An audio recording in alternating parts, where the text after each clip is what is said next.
uko niko na data ahangamye mu ijuru azobagira nimutare kuri abandi mwe bishemeye. Lameke aje imbere y'abagore biwe atangura kwigamba ngene ari inkozi y'ikibi.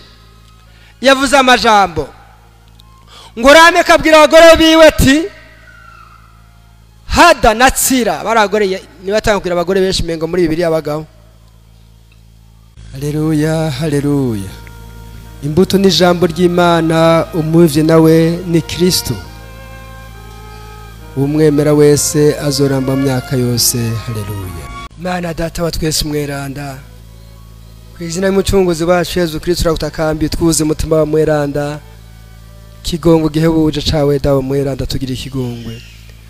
Mutima utanga imbabazi n'umutima w'ikigongwe n'udutwikire. Kaze Mana mutima mweranda. Mutima w'Imana nzima wowe uduha kugira umutima nk'uw'Imana, kugira imbabazi kwa Nyakigongwe. Ngwino kigongwe c'Imana kaze muri twebwe. Kaze Mana mutima mweranda. Uri mutima w'Imana, uri mutima w'Imana, uri mutima w'Imana. Du umutima nk'uw'Imana, du umutima wawe. Kaze Mana mutima mweranda. Ngwino mutima mweranda, ngwino mutima kigongwe c'Imana, ngwino kigongwe c'Imana, ngwino udutaba, ngwino mutima mweranda, ngwino muti ngo se mbabazi z'Imana, mbabazi z'Imana, ngwino mbabazi z'Imana,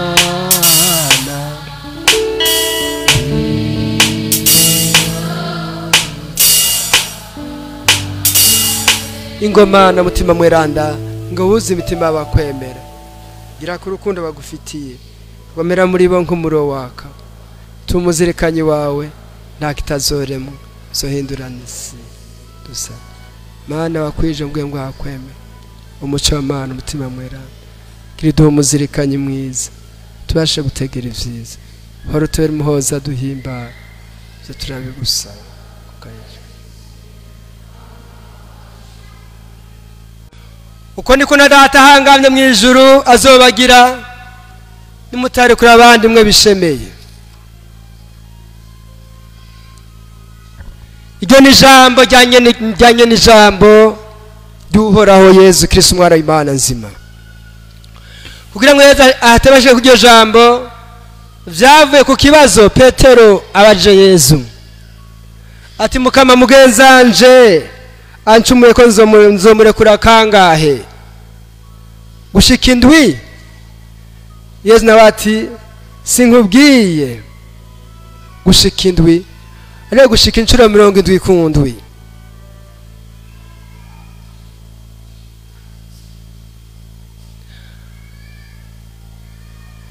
Amajambo Yesu akoresheje inshuro 70 ku ndwi z'imbabazi, nikuvuga ibyo byose ubuzima bwacu. Nayo majambo wundi muntu w'inkozi y'ikibi wo muri Bibiliya yakoresheje nawe yitwa Lameke. Dusanga mu gitabo cy'Amamuko kigabane cya 4 kuva ku 13.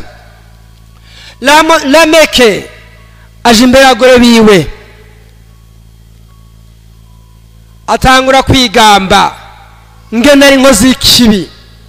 Yavuze amajambo ngo Lameke abwira abagore biwe ati hada natsira. Baragore nibatanga kugira abagore benshi mengo muri Bibiliya abagabo. Ati nimwumvize ijwi ryanje.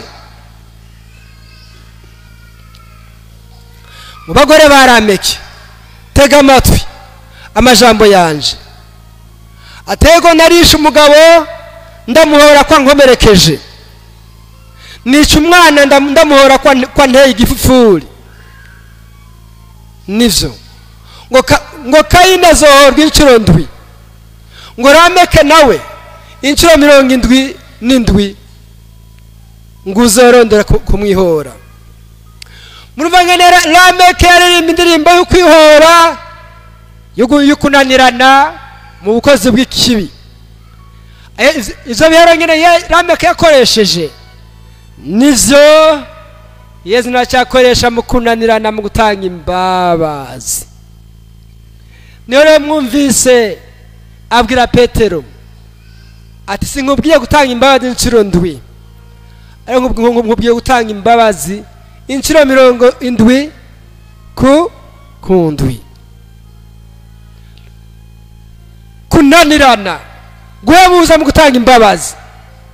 Imana itanga imbabazi bihebuje aho ivyo navyo mwumvise mu Zaburi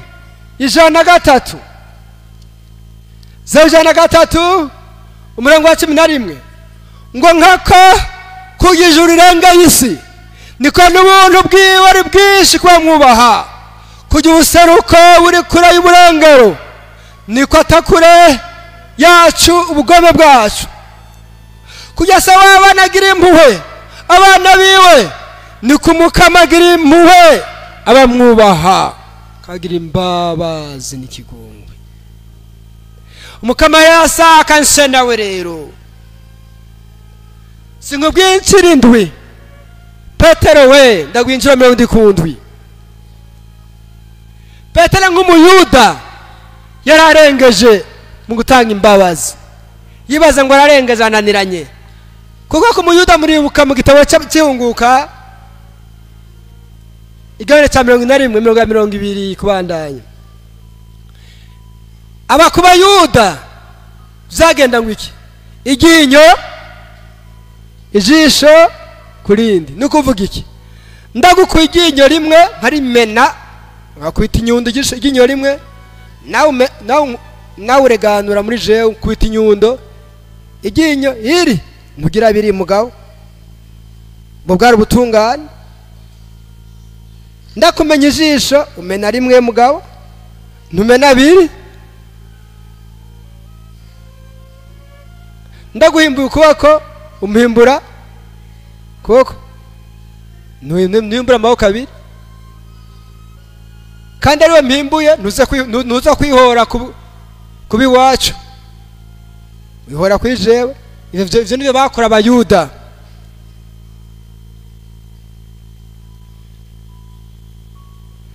Maze azashikarera ati gezaho nyabura tanga imbabazi inshuro 70 ku ndwi.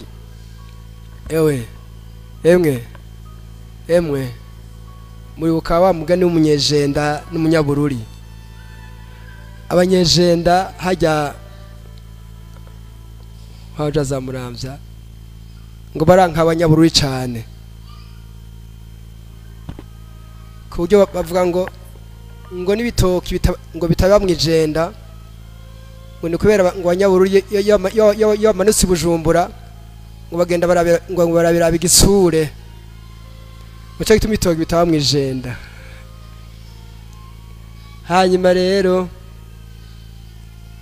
umunsi umwe rero umunyejenda agenda gusaba Imana. Wanashaka Imana yari yabwiye umunyejenda ngo ni wansaba icyo nsanga nkakiguhereza. Umunyabururi nca ndamwongereza ko inshuro 2 nca ndamugwiriza na 2. Usabye miliyoni 10 nkaziguha, Munyabururi ndamuha zingahe? 20. Ni wansaba amahera angana muri yaridi, Munyabururi ndamuha miliyari zingahe? 2. Ni wansaba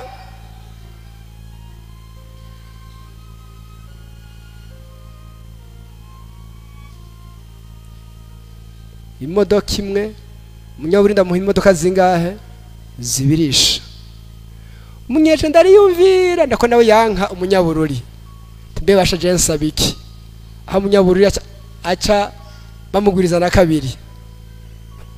Ndabitoye. Asaba Imana ati ewe Mana yanje numene ijisho rimwe munyaburu ucumumena amaso yose arakazimaze umena amaso yose. Iyumvire bantu b'Imana inzigi yishitsa mena ijisho rimwe munyaburu umumene azima umena amaso yose. Aho yose muri yaridi umunyaburu akaramiyadi zibi. Ewe wasiwe uko niko data muri azobagira nimutarikora abandi mwevuye ku mutima. Era aba abantu b'Imana uyu muntu mwumvise yeza aduhaye kumugani ngo nshaka tumwambwije ubusa n'umwami yagaba kwikwishuza abasuku biwe ngo bagitangura bamuzanira waramuheraniye amatari n'ibihumbi 10 ni kuvuga ni nk'imiliyoni 70 z'amadolari. Mva ntiyashobora kwishura yari aheranye. Nyamusuku ngo buri cyo yishura shebuja ateka yuko bamucuruza bamudandaza nani we n'umugore we n'abana bene twatunze twose aba yishura rero atyo ivyo aheranye. Nyamusuku yikubita imbere yiwe aramutakambira ati mukama ntenyenyera mwami wanje nzokwishura ivyawe vyose. Shebuja rero bimutera ikigongo agira imbabazi shebuja kuko yabona kwiyo musuku wiwe atari bushobora kwishura. Aramurekura amuhebera n'umwenda yari amufitiye. Una musuku ngo ave hano ahura n'umwe mu bagenzi be amufitiye amadenari 100 kuvuga indica ntikize ndashika 100,000. Urekuriwe imiliyoni 70 z'amadolari ariko umuntu aguheraniye 100,000 ntushaka uvuye ngaha mwisenga ushaka hajya hanze nukurara gutakambira gupfukamye nkuko nawe wapfukamiye sobuja akagira imbabazi nawe ntugira imbabazi. We Mana yanje abana abantu tuyibagira ningoga nukuri imbere turibagira turi bamvuye kure none nari mpuye n'umuntu hanzwe nkanje nkamwirengagiza.